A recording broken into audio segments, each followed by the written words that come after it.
철도노조가 수서행 KTX 도입 등을 요구하며 총파업을 벌인 지 이틀째를 맞아 오늘 아침 출근길 불편도 이어질 것으로 보입니다. 코레일은 출근 시간대 수도권 전철 운행률을 평시 대비 90% 이상 수준으로 유지하겠다고 밝혔습니다. 푸틴 러시아 대통령이 김정은 북한 국무위원장의 방북 초청을 받아들였다고 러시아 측이 밝혔습니다. 정상회담을 마친 북한 김정은 위원장은 러시아 극동 도시들을 잇따라 방문해 군사시설을 둘러보는 일정을 시작할 것으로 보입니다.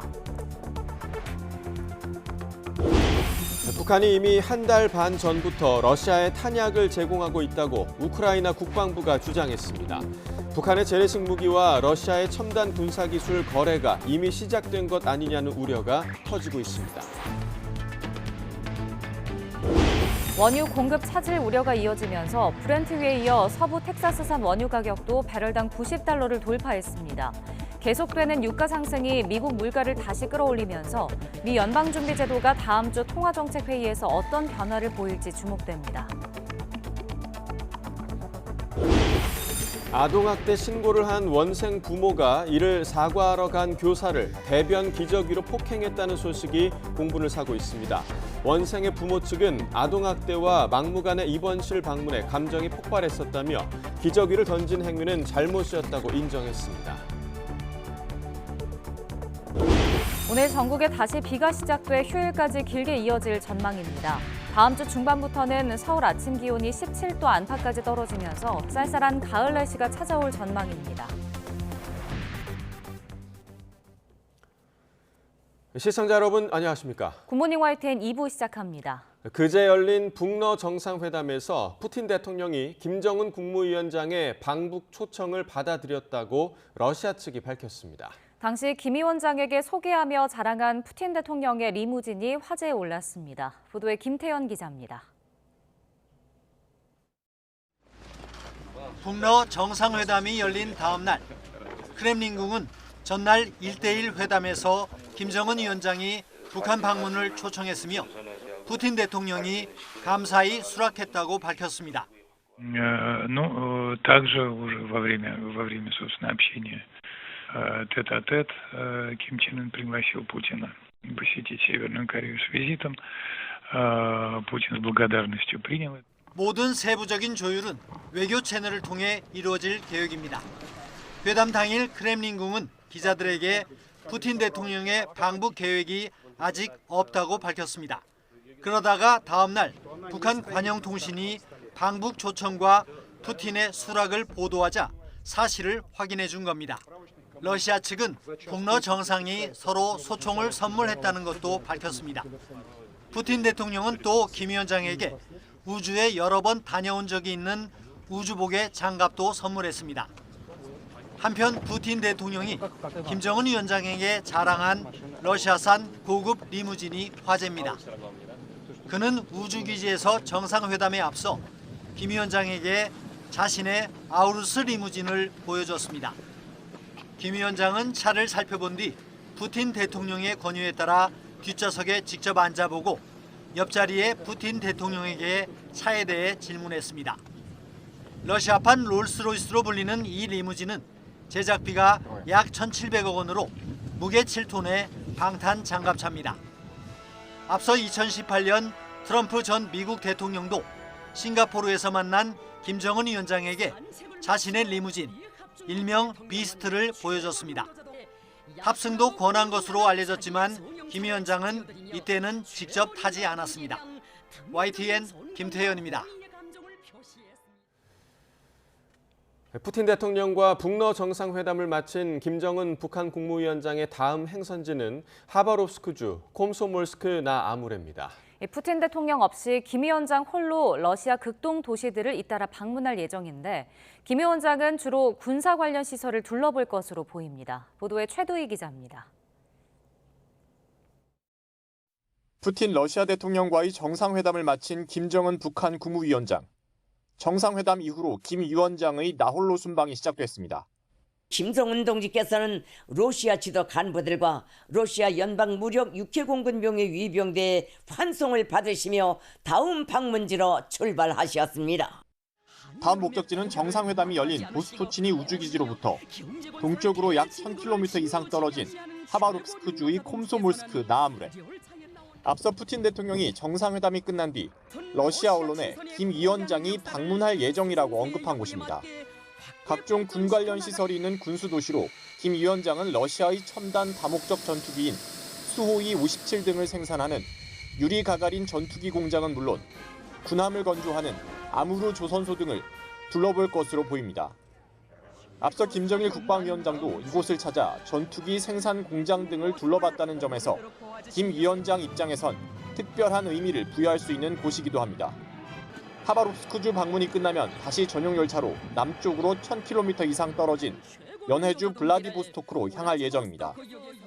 이곳에선 잠수함 전대를 주력으로 하는 태평양 함대 사령부와 4년여 전 푸틴 대통령과 첫 정상회담을 했던 장소인 극동 연방대 등을 둘러본 뒤 밤늦게 북한으로 출발할 전망입니다. 특히 16일엔 세르게이 쇼이구 러시아 국방장관과의 별도 회동도 예정된 것으로 알려졌습니다. 이 자리에선 북러 간 실질적 군사 합의는 물론 연합훈련 문제까지 논의될 것으로 관측됩니다. 김 위원장이 러시아에서 나홀로 순방을 이어가는 배경으론 전력 노후화가 심각한 북한이 세계 2위 군사강국 러시아로부터 선진 군사기술을 들여와야 한다는 절박함이 묻어난다는 분석도 나옵니다. YTN 최두입니다. 김정은 북한 국무위원장이 푸틴 러시아 대통령과의 정상회담에서 우크라이나 침공에 대한 지지 입장을 밝힌 가운데 북한이 이미 한 달 반 전부터 러시아에 탄약을 제공하고 있다고 우크라이나 고위 관리가 주장했습니다. 14일 우크라이나 매체 보이스 오브 우크라이나에 따르면 키릴로 부다노 우크라이나 국방부 군사정보국장은 인터뷰에서 한 달 반 전 탄약 제공 합의 이후 선적이 시작됐다고 말했습니다. 이번 인터뷰는 러시아가 우크라이나 전쟁에 사용할 탄약을 구하는 가운데 북러 정상회담이 열리는 시점에 이루어졌습니다. 한미일 세 나라의 안보수장들이 유선 협의를 통해 북러 정상회담과 북한 관련 정세에 대한 공동 대응 방안을 논의했습니다. 조태용 국가안보실장은 어제 저녁 제이크 설리번 미 국가안보보좌관, 아키바 다케오 일본 국가안전보장국장과의 보안 유선 협의를 하고 북한과 러시아가 정상회담을 열어 대륙간 탄도미사일, ICBM 개발 등 다양한 군사 협력을 논의한 데 대해 심각한 우려를 표명했다고 대통령실이 밝혔습니다. 새 안보실장은 또 북러가 유엔 안전보장이사회 결의와 각종 국제 제재가 부과한 무기 거래와 군사 협력 금지 의무를 위반하면 분명한 대가를 치르게 될 것이라며 특히 러시아 책임이 더욱 막중하다고 강조했습니다. 이와 함께 설리번 미 보좌관은 한국과 일본에 대한 미국의 철통 같은 안보 공약을 재확인했습니다. 전국 철도 노동조합 파업 이틀째인 오늘 출근길 수도권 전철은 평소보다 조금 더 혼잡할 것으로 보입니다. 코레일은 출근 시간대 불편을 최소화하기 위해 수도권 전철 운행률을 평시 대비 90% 이상 수준으로 유지하겠다고 밝혔습니다. 이어 어제의 경우 출근 시간대 운행률이 98% 정도였다고 설명했습니다. 다만 출근 시간대를 제외한 운행률은 평시 대비 75% 수준에 그칠 것으로 보이는 만큼 서울 지하철 1호선과 3, 4호선, 경의중앙선 등을 이용하는 시민들의 불편이 예상됩니다. 윤석열 대통령이 국방부 등 3개 부처에 대한 개각을 단행한 것과 관련해 장관 후보자들의 적격성을 놓고 여야의 신경전이 고조되고 있습니다. 특히 민주당은 신원식 국방부 장관 후보자의 과거 구구 발언 논란을 문제 삼고 있는데 국민의힘은 안보 전문가라며 엄호에 나섰습니다. 조성호 기자의 보도입니다. 신원식 국방부 장관 후보자가 4년 전 부산에서 열린 태극기 집회에 참석해 한 발언입니다. 2016년 촛불 집회는 반역이라며 문재인 전 대통령을 향해 극언을 쏟아냅니다. 2016년 촛불 반역, 2019년 태극기, 대한민국을 바로 세우는 헌법입니다. 문재인 따는 것은 시가 문제입니다. 안 내려오면 붕짜자 붕짜. 신 후보자는 비슷한 시기 유튜브 방송에 나와 5.16과 12.12 쿠데타를 이렇게 평가하기도 했습니다. 서울에 보면 일어나고 그래서 저는 그때 당시 나라 구해야 되겠다 나왔다고 봐요. 5.16 같은 게 정치법적으로는 쿠데타인데 우리가 농업화 사회에서 산업화 사회로 바뀌었기 때문에 사회, 경제, 철학적으로는 혁명이거든요. 민주당은 이런 발언을 근거로 신후보자 지명은 퇴행적이라고 몰아세웠습니다. 민심 따윈 생각하지 않은 묻지마 개각, 이념 전쟁의 선봉장이 될 강경파를 긴급 수혈한 거라고 날을 세웠습니다. 군의 정치적 중립을 훼손하고 전력을 약화시킬 거라며 인사를 철회하라고 촉구했습니다. 전두환 세력의 부활, 하나회의 부활이냐는 국민적 분노가 큽니다. 이 역사관에 윤석열 대통령이 동의하는 것인지 묻고 싶습니다. 국민의힘은 신 후보자를 최고의 국방 전문가로 지켜세우며 엄호했습니다. 북한 핵미사일 위협이 가중되고 북러가 긴밀한 움직임을 보이는 상황에서 당이 직접 건의했다고 강조했습니다. 해병대 최상병 사건 수사 외압 의혹과 관련해 이종섭 장관 탄핵을 추진해온 민주당을 향해서는 정쟁을 목적으로 신 후보자를 반대한다고 쏘아붙였습니다. 그저 국방부 장관을 탄핵해 정쟁을 확산시키려 했는데 기회를 놓쳐서 안타깝다는 나쁜 정치적 의도만 느껴질 뿐입니다. 신 후보자는 쿠데타와 탄핵 등을 둘러싼 과거 발언 논란에 사법적 판단과 정부 공식 입장을 지지한다며 한 발 물러섰습니다. 쿠데타는 절대 있어서도 안 되고 있을 수도 없고 대한민국 현실에 불가능하다고 봅니다. 어떤 사건에 대해서는 대법원 확정 판결과 그리고 정부의 공식 입장을 100% 지지합니다. 문 전 대통령 비난 발언에 대해선 인사청문회 그리고 이전에라도 충분히 설명하겠다고 했습니다. 야당은 유인촌 문화체육관광부 장관 후보자 지명은 도로 이명박 정부라며 김행 여성가족부 장관 후보자는 잼버리 파행 책임 등 국정쇄신에 걸맞지 않은 개각이라며 반발하고 있습니다. 인사청문회 전국을 앞두고 여야 간 전운이 고조되는 모습입니다. YTN 조성호입니다. 지난 대선 당시 윤석열 대통령의 수사 무마 의혹 보도와 관련해 뉴스타파와 JTBC를 압수수색한 검찰이 왜곡 보도가 확인돼 강제 수사가 불가피했다고 밝혔습니다. 서울중앙지검 관계자는 지난 대선 직전에 이루어진 보도가 허위 보도라는 정황을 확인했다며 사안의 전모를 신속히 규명하기 위해 압수물 수집에 나선 거라고 설명했습니다. 또 뉴스타파 한모 기자와 봉지욱 전 JTBC 기자에게 적용한 정보통신망법상 명예훼손 혐의는 피해자가 원하지 않으면 처벌할 수 없는 만큼 피해자인 윤 대통령의 의사도 수사와 공판 과정에서 확인할 거라고 말했습니다. 이런 가운데 한국기자협회 등 언론단체는 어제 서울중앙지검 앞에서 공동 기자회견을 열고 검찰이 관련 보도를 무조건 허위로 낙인 찍고 있다면서 검찰이 권력의 앞잡이가 되고 있다고 규탄했습니다. 대장동 사건 핵심 인물 김만배 씨 허위 인터뷰 의혹을 수사하는 검찰이 관련 내용을 보도한 언론사를 압수수색한 걸 두고 여야의 반응은 엇갈렸습니다. 국민의힘은 대선 공작 사건의 진상을 규명하기 위한 거라며 옹호했지만 민주당은 윤석열 정부의 언론 탄압이라고 맹비난했습니다. 정현우 기자의 보도입니다. 김만배 씨 허위 인터뷰 의혹을 대선 공작으로 규정한 국민의힘은 뉴스타파와 JTBC에 대한 검찰의 압수수색은 정당한 수사라고 힘을 실었습니다. 국기문란 사건의 진상을 규명하기 위해선 관련 보도가 나오게 된 경위를 파악해야 한다는 겁니다.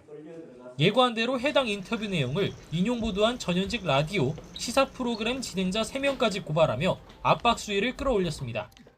허위 날조 인터뷰 내용을 구체적으로 확인도 하지 않고 마치 사실인 것처럼 전제해서 프로그램을 진행한 진행자 3사람을 우선 고발합니다.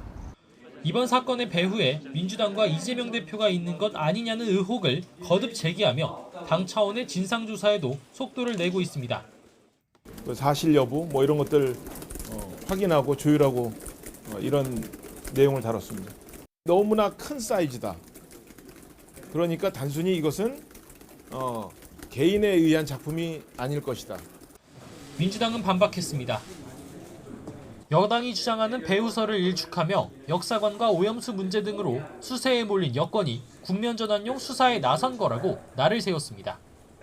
특히 검찰의 언론사 압수수색은 비판 언론을 옥죄려는 정권 차원의 탄압이라고 비판했습니다. 정권에 비판적이면 그곳이 어디든 상관없이 밀고 들어가겠다는 대언론 선전포고입니다. 정치검찰을 앞세워 언론에 대해 칼춤을 내년 총선을 앞두고 진행되는 전방위 수사 이면은 결국 유리한 언론 지형을 만들기 위한 정치적 의도가 숨어 있다고 목소리를 높였습니다. 압수수색을 진행하는 것은 선거를 앞두고 또 정치적인 목적을 가지고 언론의 입을 틀어막기 위한 다양한 윤석열 정부의 노력과 일맥상통하는. 부산저축은행 부실 수사 의혹과 윤석열 대통령이 정말 무관한진 지난 4월 신속처리 안건으로 지정된 대장동 특검법을 통과시켜 따져보자며 역공도 폈습니다. 국민의힘 역시 이른바 윤석열 커피 의혹이 사실이 아니란 걸 문재인 정부 당시 검찰은 알고 있었다며 확전을 예고한 터라 여야의 대립각은 갈수록 첨예해지고 있습니다. YTN 정현우입니다. 분당 서현역 흉기난동으로 14명의 사상자를 낸 최원종의 첫 재판이 열렸지만 수사 기록 열람 문제로 20분 만에 끝났습니다. 최원종을 법정에서 처음 본 유족들은 크게 분노하며 사형을 내려달라고 재판부에 촉구했습니다. 황보혜경 기자가 보도합니다. 지난달 3일 인도의 행인들을 차로 들이받은 뒤 백화점에서 흉기난동을 벌인 22살 최원종. 최원종의 차에 치인 60대 여성이 사흘 만에 숨졌고 20대 여성 역시 한 달가량 병원에서 사투를 벌이다 끝내 세상을 떠났습니다.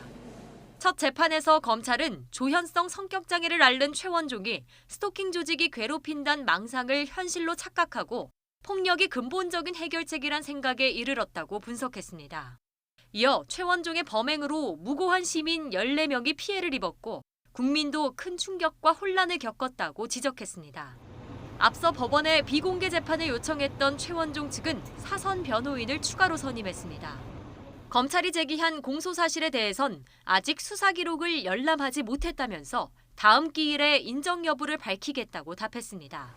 결국 첫 재판은 불과 20분 만에 끝났고 유족들은 강하게 반발했습니다. 최원종이 감형받을 목적으로 사선 변호인을 4명이나 선임한 뒤 의도적으로 시간을 끌고 있단 겁니다. 8월 3일 날에 이 사건이 일어나고 오늘이 며칠입니까? 연락을 못 했다는 것은 핑계지 않습니까? 핑계. 그러면서 반성이나 사과조차 없는 살인자의 인권이 무고한 사람들의 희생보다 존중받아선 안 된다며 최원종에게 사형을 내려달라고 재판부에 촉구했습니다. 저희는 무조건 사형을 원합니다. 저희 딸아이 겨우 20살인데 인생을 완전히 빼앗아갔어요. 최원종에 대한 두 번째 공판 기일은 한 달여 뒤인 다음 달 10일로 잡혔습니다. YTN 황보혜경입니다. 올해 경찰에 검거된 스토킹 피의자가 벌써 7,000명을 넘은 것으로 파악됐습니다. 최근 스토킹 관련 흉악범죄로 중대한 범죄라는 인식이 커지고 있는데 정작 법원의 실형 선고율은 오히려 줄어든 것으로 나타났습니다. 보도에 김다연 기자입니다. 1년 전 영무원이 전 직장 동료의 스토킹에 시달리다 잔인하게 살해당한 신당역 사건. 가해자 전조환은 피해자가 스토킹 범죄에 합의해주지 않자 앙심을 품고 끔찍한 살인을 벌였습니다. 신당역 사건을 계기로 법 개정이 이루어지면서 지난 7월부터는 피해자의 합의 여부와 상관없이 가해자를 처벌할 수 있게 됐습니다. 그러나 이 같은 변화에도 불구하고 스토킹 범죄는 끊이질 않습니다. 더불어민주당 권인숙 의원실이 경찰청에서 제출받은 자료를 보면 올해 들어 지난달까지 경찰에 검거된 스토킹 피의자는 7,500여 명으로 나타났습니다. 특히 경찰과 법원의 명령을 어기고 피해자에게 다시 접근하는 경우도 적지 않습니다. 경찰이 직권으로 접근 금지를 명하는 긴급 응급조치의 위반율은 11%, 법원이 경찰의 신청을 받아 구금까지 할 수 있는 잠정조치 위반율은 8%에 달합니다. 긴급 응급조치나 잠정조치를 위반하면 많게는 2년 이하의 징역 또는 2천만 원 이하의 벌금에 처하는데도 이를 위반하고 위협하는 겁니다. 그나마 이 같은 조치도 피해자가 수사기관을 통해서만 신청할 수 있고 최장 9개월까지만 가능하다는 점도 한계로 꼽힙니다. 특히 최근 스토킹이 살인사건으로 이어지는 등 중대범죄란 인식이 커졌는데도 올해 상반기까지 스토킹 범죄의 실형 선고율은 15%로 지난 한 해와 비교했을 때 7%포인트나 줄었습니다. 반면 올해 상반기 집행유예 선고율은 34%, 벌금형은 27%로 실형 선고율보다 2배가량 높았고 지난해보다 소폭 늘기까지 했습니다. 전문가들은 스토킹 범죄 피해를 줄이려면 접근 금지 가능 기간을 늘리고 피해자가 직접 법원에 접근 금지를 요청할 수 있도록 법 개정이 필요하다고 강조합니다. 피해자에게 청구권을 주고 또 잠재적 조치도 지금은 9개월로 되어 있는데 최대 그 기한을 조금 늘려야 된다고 생각합니다. 또 스토킹 범죄는 피해자에게 큰 고통을 안기고 더 큰 범죄로 이어질 수 있는 만큼 실형 선고율을 높여 재범을 막아야 한다고 말합니다. YTN 김다현입니다. 경찰이 서울 용산구에 있는 아파트에서 추락해 숨진 현직 경찰관에게 마약을 판매한 혐의를 받는 30대 남성의 신병을 확보했습니다. 또 당시 모임 참석자도 1명 더 적발해서 지금까지 파악된 전체 참석 인원은 21명에서 22명으로 늘어났습니다. 윤성훈 기자의 보도입니다. 지난달 27일 집단 마약 투약이 의심되는 모임에 참석했다 추락사한 현직 경찰 A 경장. 경찰은 A 경장 역시 마약을 투약했을 가능성에 무게를 두고 수사를 벌여왔습니다. 그리고 A 경장이 텔레그램을 통해 30대 남성 문모 씨에게서 여러 종류의 마약을 구매한 정황을 포착했습니다. 자택에서 체포된 문 씨는 관련 혐의를 부인하는 것으로 알려졌지만 도주와 증거인멸 우려 등의 이유로 검거 이틀 만에 구속됐습니다. 마약 모임을 주도한 2명을 구속한 데 이어 마약 판매자의 신병까지 확보하며 경찰이 수사에 속도를 내는 모습입니다. 경찰은 문 씨를 상대로 마약류를 입수한 경위와 판매 장소 등을 캐물을 계획입니다. 특히 문 씨가 모임의 다른 참석자에게 마약을 팔았을 수도 있다고 보고 강도 높은 조사를 이어갈 방침입니다. 경찰은 또 당시 모임에 참석했던 30대 남성 1명을 추가로 찾아내 마약류 관리법 위반 혐의로 입건했습니다. 이로써 현재까지 파악된 모임 참석자는 숨진 A 경장을 포함해 모두 22명으로 늘어났습니다. 이르면 다음 주쯤 A 경장의 마약 투약 여부가 밝혀질 것으로 보이는 가운데 다른 참석자들의 모바일 정밀 감정 결과까지 보태지면 경찰 수사는 한층 더 탄력을 받을 전망입니다. YTN 윤성훈입니다. 아동학대 신고를 한 원생의 부모가 이를 사과하러 간 교사를 대변 기저귀로 폭행했다는 소식이 공분을 사고 있습니다. 이 사건이 커지자 원생 부모 측은 아동학대와 막무가내 입원실 방문에 감정이 폭발했었다며 기저귀를 던진 행위가 잘못이었다고 인정했습니다. 양동훈 기자입니다. 여성 얼굴이 어린아이 대변으로 범벅입니다. 휘어져 버린 안경에도 옷 여기저기에도 묻었습니다. 세종시 어린이집 교사 A씨는 지난 10일 학부모한테 아이 대변이 묻은 기저귀로 폭행을 당했다며 경찰에 고소장을 제출했습니다. 똥기저귀를 펼쳐가지고 얼굴에다가 밀어붙이고 가격을 하면서 이제 얼굴에다 이렇게 비볐다. 기저귀 폭행 소식을 접한 누리꾼들은 화가 난다는 반응이 많았습니다. 세종 지역 온라인 커뮤니티에도 비상식적인 행동에 대한 질타와 함께 보육교사들이 지금보다 더 존중받아야 한다는 성토가 이어졌습니다. 부모가 그렇게 사회에서 비상식적인 행동을 하는 걸 보고 자란다면 아이에게도 결코 좋은 영향을 끼칠 수 없겠다는 생각이 들었습니다. 공분이 커지자 원생 부모 측은 폭행 행위가 잘못이었다고 인정했습니다. 다만 해당 어린이집에서 아이를 어두운 골방에 혼자 재우는 등 정서적 학대를 해 아동학대 신고를 했던 거라고 밝혔습니다.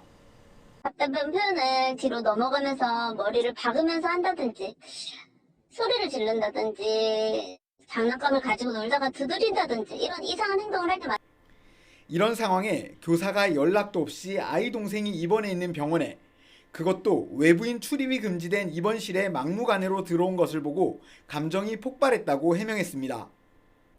경찰은 폭행건과 아동학대건을 각각 담당 부서에 배정해 수사하고 있다고 밝혔습니다. YTN 양동훈입니다. 건설사의 노조원 채용을 강요한 혐의로 기소된 민주노총 소속 건설노조 간부들이 징역형을 선고받았습니다. 인천지방법원은 폭력행위처벌법 위반 등의 혐의로 기소된 건설노조 경인본부 사무국장 A씨에게 징역 1년을, 총괄본부장 B씨에게 징역 8개월에 집행유예 2년을 선고했습니다. 재판부는 A씨 등의 행동이 사회통념상 인정되는 범위를 넘어섰다고 판단했습니다.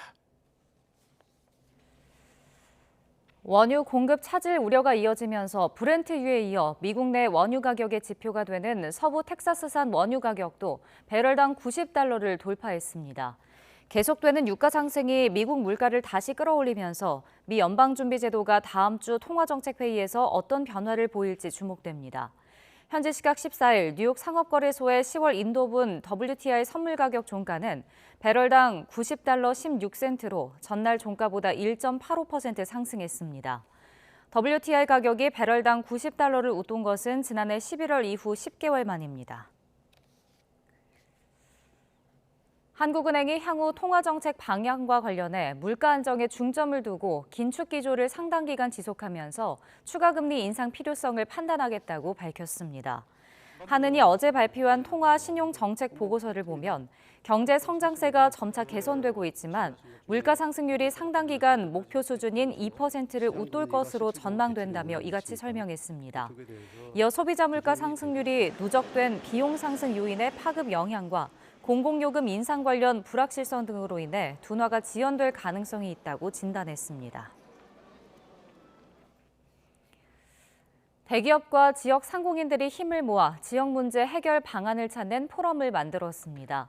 올해 두 번째로 열리는 울산 포럼에는 지역 청년 일자리 문제와 대중소기업의 동반 성장에 관해 집중적인 논의가 이루어졌습니다. 보도에 오태인 기자입니다.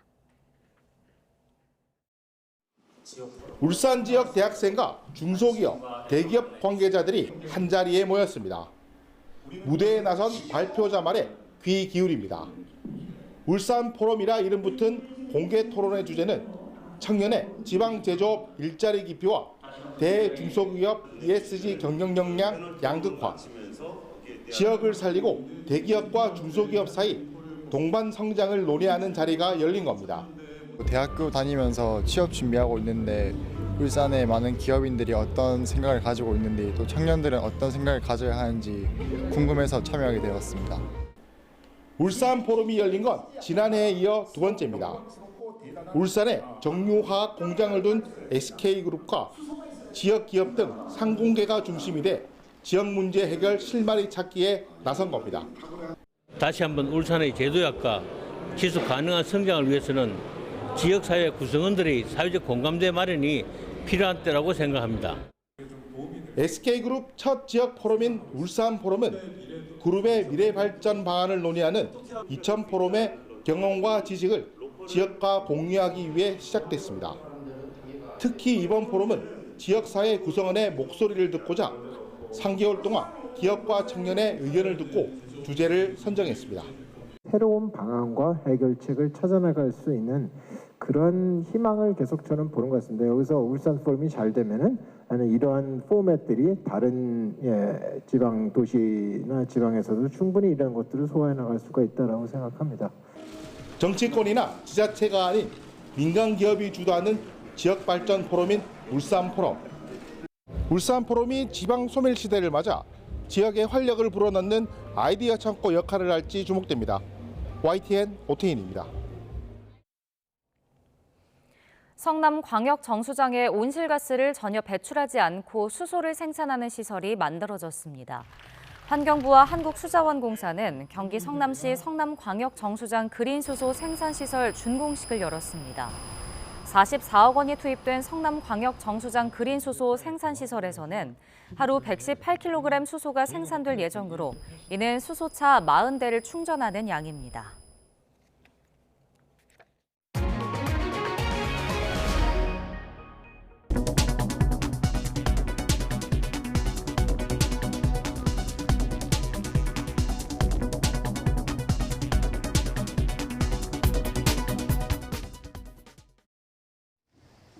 전국 곳곳에 가을비가 내리고 있습니다. 이곳 서울에도 약하게 비가 내리기 시작했는데요. 휴일인 모레까지 이렇게 산발적인 비가 내렸다 그치기를 반복하겠습니다. 오늘은 흐린 날씨 속에 비가 내리면서 낮 동안에도 기온이 크게 오르지 못하겠습니다. 오늘 서울과 대전의 한낮 기온은 모두 25도에 머무르면서 선선함이 감돌겠습니다. 자세한 레이더 화면부터 살펴보겠습니다. 현재 붉은색으로 표시된 강한 비구름이 자리 잡은 전남 서해안에는 호우주의보가 내려진 가운데 시간당 30mm 안팎의 장대비가 집중되고 있는데요. 내일까지 곳곳에 시간당 10에서 30mm의 강한 비가 벼락과 돌풍을 동반하며 쏟아질 수 있겠습니다. 피해 없도록 각별히 유의하시기 바랍니다. 내일까지 영동과 충청, 호남 서해안과 영남 일부 지역에 많게는 80mm 이상, 그 밖에 전국으로도 최고 60mm의 비가 내리겠습니다. 현재 기온 살펴보겠습니다. 현재 서울 기온 20.7도, 전주 22.1도, 부산은 22.9도를 나타내고 있습니다. 낮 동안은 대체로 선선하겠지만 호남과 제주도는 예년보다 덥겠습니다. 오늘 낮 기온 서울과 대전 25도, 대구 27도, 광주는 29도가 예상됩니다. 이번 비는 주말에 이어 휴일까지 길게 이어지겠고요. 이후 다음 주 중반부터는 서울 아침 기온이 17도 안팎까지 떨어지면서 쌀쌀한 가을 날씨가 찾아올 전망입니다. 당분간 동해안 지역에서는 너울성 파도가 높게 일겠습니다. 해안가 접근을 자제하는 등 안전사고에도 각별히 유의해 주시기 바랍니다. 지금까지 서울 상암동 야외 스튜디오에서 YTN 윤수빈입니다.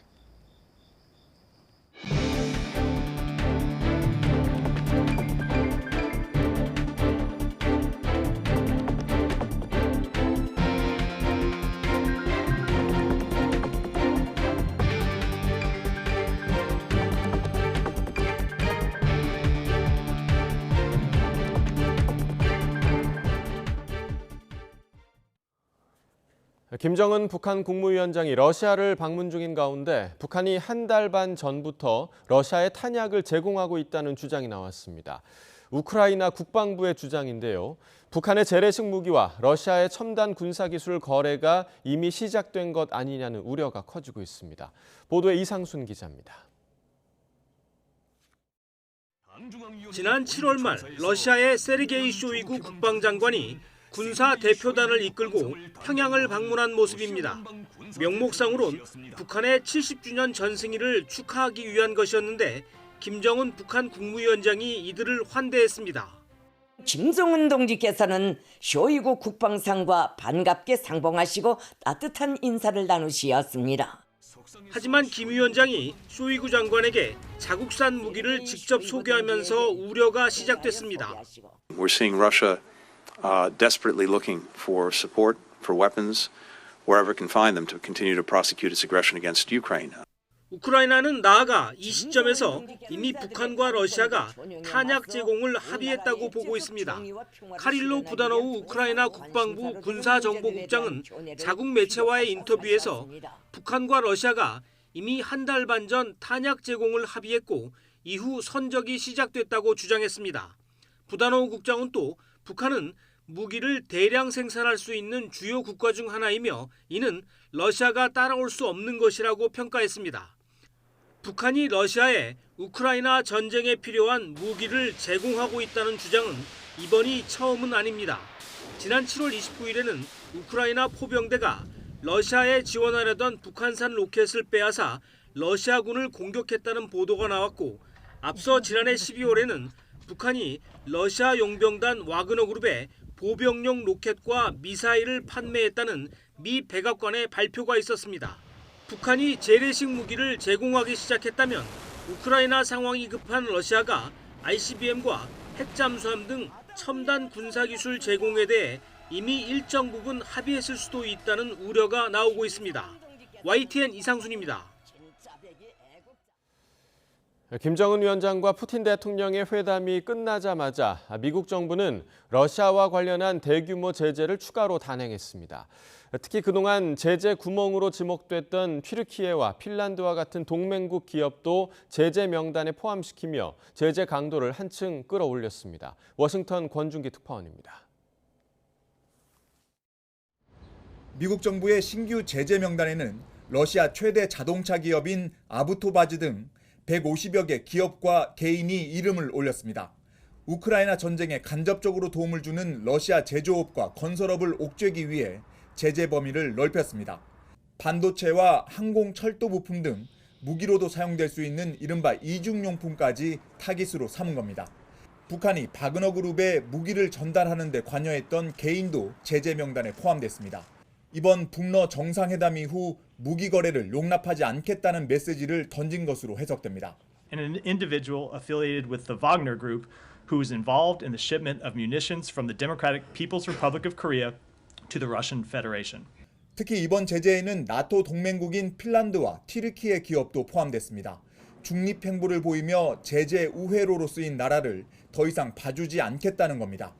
We often take those steps. I am not aware whether we did it in this instance or not. I'm happy to follow up. We have a constructive, warm relationship with the Turkish government. They are an important ally of ours. 미 국방부는 북한과 러시아가 연합 군사훈련 가능성을 시사한 데 대해 그들의 의도는 알 수 없지만 한미와 한미일 공동훈련을 막을 수는 없다는 점을 분명히 했습니다.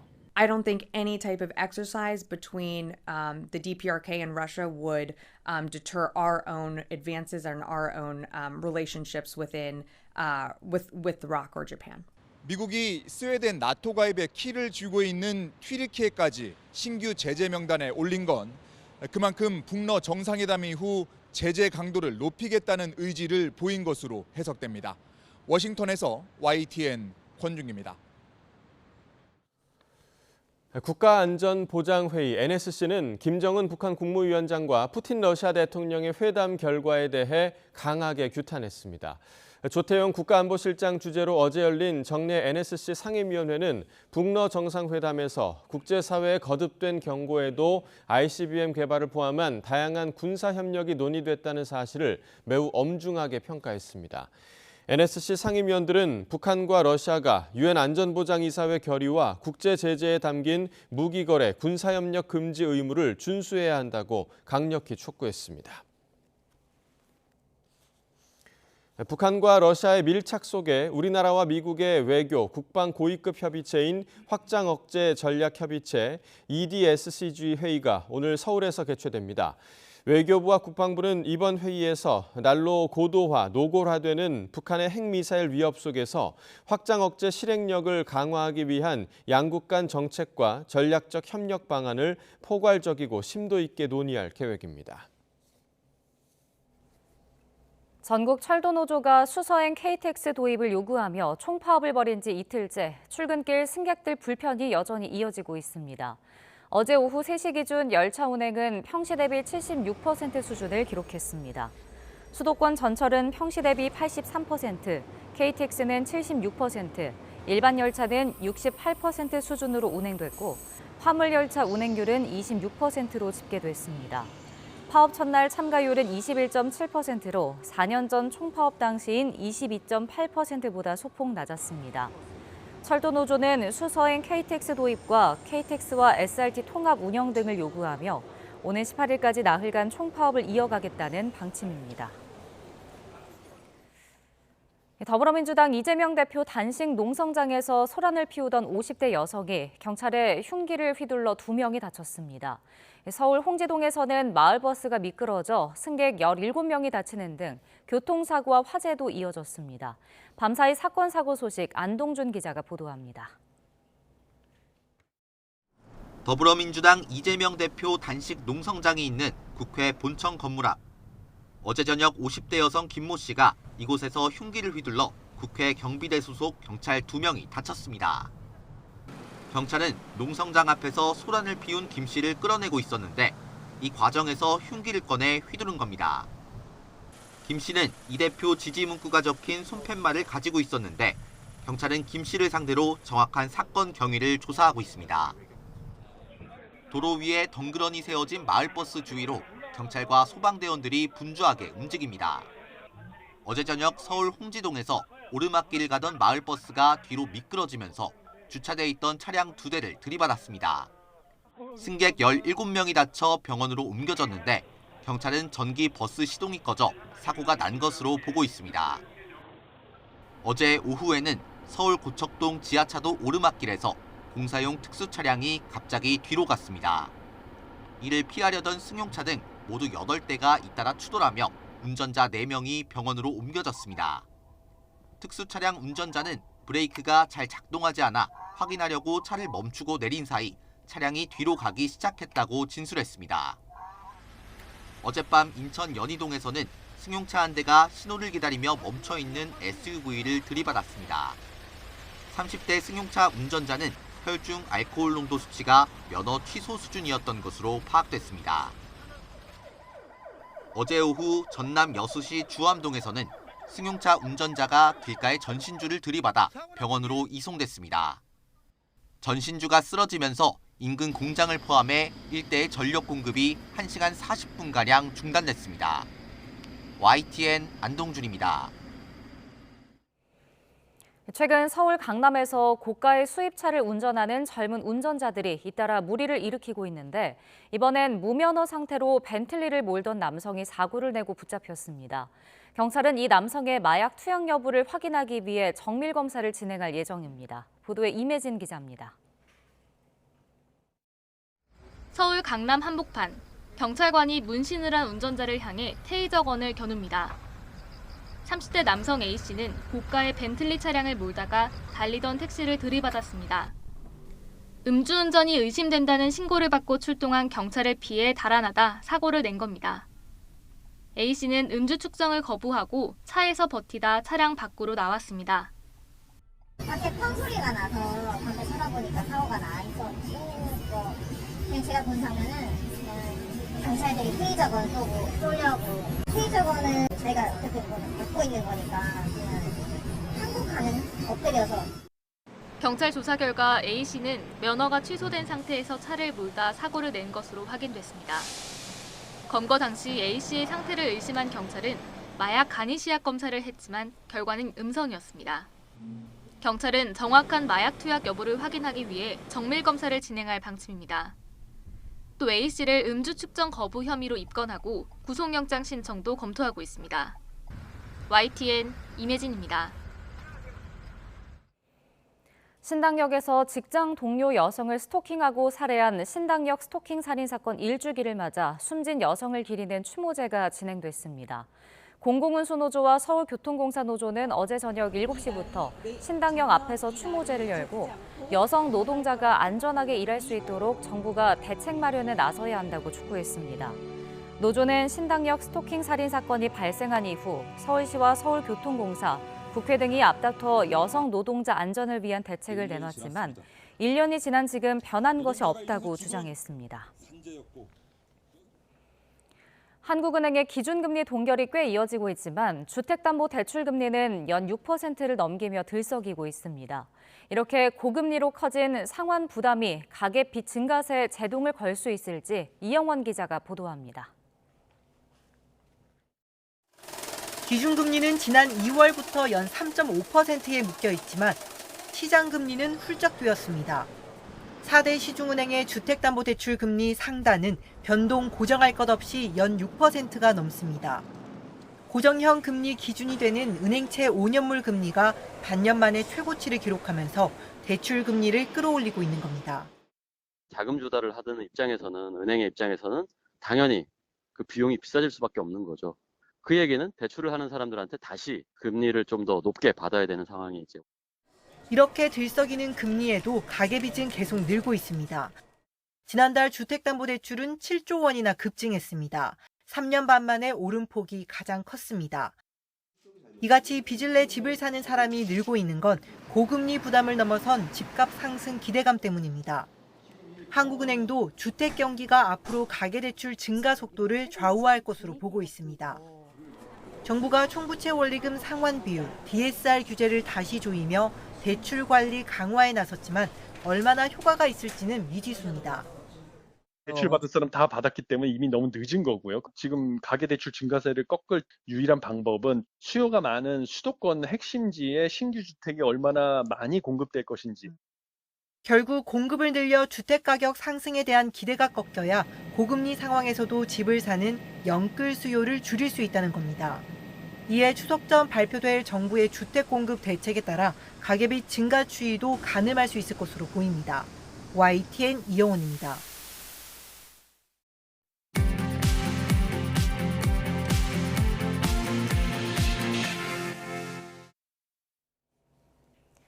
이 시각 세계는입니다. 기시다 후미오 총리의 대규모 개각을 통해 꾸려진 일본의 새로운 외교 안보 라인은 대중 대북 정책 현안이 산적해 있습니다. 특히 북한과는 핵미사일과 납북 문제, 중국과는 오염수 방류를 둘러싼 갈등 등을 어떻게 풀어갈지에 관심이 쏠리고 있습니다. 도쿄에서 김세호 특파원의 보도입니다. 오늘보다 나은 내일을 만들겠다는 기치로 새롭게 단장한 기시다 후미오 내각. 明日は今日より良くなる。誰もがそう思える国づくりを一緒に行っていこうではありませんか。 하지만 당장 북한과 중국 관련 각종 외교 현안이 큰 숙제로 자리 잡고 있습니다. 우선 북러 정상회담을 지켜본 일본은 양국의 무기 거래 가능성에 우려를 나타내며 견제하고 나섰습니다. 第三者に対し、ロシア軍等への支援を行わないよう求めてきており、こうした観点からも関連する動向について懸念を持って注視しています。 반면 일본이 남북 문제에는 조속히 북한과 대화에 나서겠다는 점을 분명히 하며 북핵 미사일 대응과는 다른 기조를 보이고 있습니다. 한편 후쿠시마 제1원전 오염수 해양 방류로 중국이 금수 조치를 단행하며 중국과의 갈등이 좀처럼 가라앉지 않는 상황. 다만 기시다 총리가 대화를 통한 관계 개선 의지를 내비친 가운데 새로 취임한 가미카와 요코 외무상도 중국과의 건설적인 관계를 강조했습니다. 対話をしっかりと重ね、共通の課題については協力をする、建設的かつ安定的な関係の構築を双方の努力で進めていくことが重要かと考えております。 요미우리 신문은 신임 외무상이 어떤 수완을 보여줄지 궁금하다며 취임하자마자 난제에 직면했다고 전했습니다. 중국, 북한과의 관계에 있어 안보, 통상, 납북자 문제에서 각각 다른 방식의 정교한 대응이 필요한 상황. 더욱이 신임 기하라 미노루 방위상은 정책통으로 평가받지만 야스쿠니 신사 참배로 자칫 불필요한 갈등을 초래할 수 있다는 우려도 나옵니다. 일본의 새로운 내각의 외교 안보 정책은 대북 대중 관계에서 강원 양면의 대응의 균형을 어떻게 맞추느냐에 따라 평가가 갈릴 것으로 보입니다. 도쿄에서 YTN 김세호입니다. 일본 육상자위대는 다음 달 14일에서 31일 규슈와 오키나와 홋카이도에서 미군과 공동훈련을 실시한다고 발표했습니다. NHK 방송에 따르면 자위대와 미 해병대, 육군 등 양국에서 총 6,400명이 참가하는데요. 이번 훈련에선 미 해병대와 육군 약 80여 명이 처음으로 오키나와현의 자위대 주둔지에서 활동합니다. 리비아 적신월사는 리비아 동부 지중해 연안 도시 데르나의 대홍수로 인한 사망자가 11,300명으로 치솟았다고 밝혔다고 AP통신이 보도했습니다. 앞서 데르나에서는 지난 10일 열대성 폭풍이 동반한 폭우로 인해 상류의 댐 2개가 잇따라 붕괴하면서 도시의 20% 이상이 물살에 휩쓸리는 참사가 벌어졌습니다. 그동안 수집된 미확인 비행물체 기록에서 외계인과의 관련성을 보여주는 증거는 찾지 못했다는 전문가 연구팀의 보고서가 나왔습니다. 미국 항공우주국 나사는 현지 시각 14일 이런 내용의 미확인 비행 현상 독립연구팀 보고서를 공개했습니다. 전문가 16명으로 구성된 연구팀은 보고서에서 현재까지 동료들의 검토를 거친 과학 문헌상에서 UAP의 외계 기원을 시사하는 결정적인 증거는 없다고 결론지었습니다. 지금까지 이 시각 세계는이었습니다. 오늘 아침 출근길 전국 곳곳에 가을비가 내리고 있습니다. 우산 꼭 챙겨 나오셔야겠는데요. 현재 레이더 화면을 보시면 붉은색의 강한 비구름이 분포하고 있는 전남 서해안에는 호우주의보가 내려진 가운데 시간당 20mm 안팎의 장대비가 집중되고 있습니다. 내일까지 곳곳에 시간당 최고 30mm의 강한 비가 벼락과 돌풍을 동반하며 쏟아질 수 있겠습니다. 피해 없도록 각별히 유의하시기 바랍니다. 내일까지 예상되는 비의 양은 영동과 충청, 호남 서해안과 영남 일부 지역에 많게는 80mm, 그 밖의 지역으로는 최고 60mm가 되겠습니다. 현재 기온 살펴보겠습니다. 현재 서울 기온 20.7도, 전주 22.1도, 부산은 22.9도를 나타내고 있습니다. 낮 동안에는 대체로 선선하겠지만 호남과 제주도는 예년보다 덥겠습니다. 오늘 낮 기온 서울 25도, 대전도 25도, 대구 27도, 광주는 29도까지 오르겠습니다. 이번 비는 주말에 이어 휴일까지 길게 이어질 전망입니다. 지금까지 날씨 정보였습니다. 굿모닝 YTN 2부 마칩니다. 잠시 후 6시 50분 3부에서 뵙겠습니다.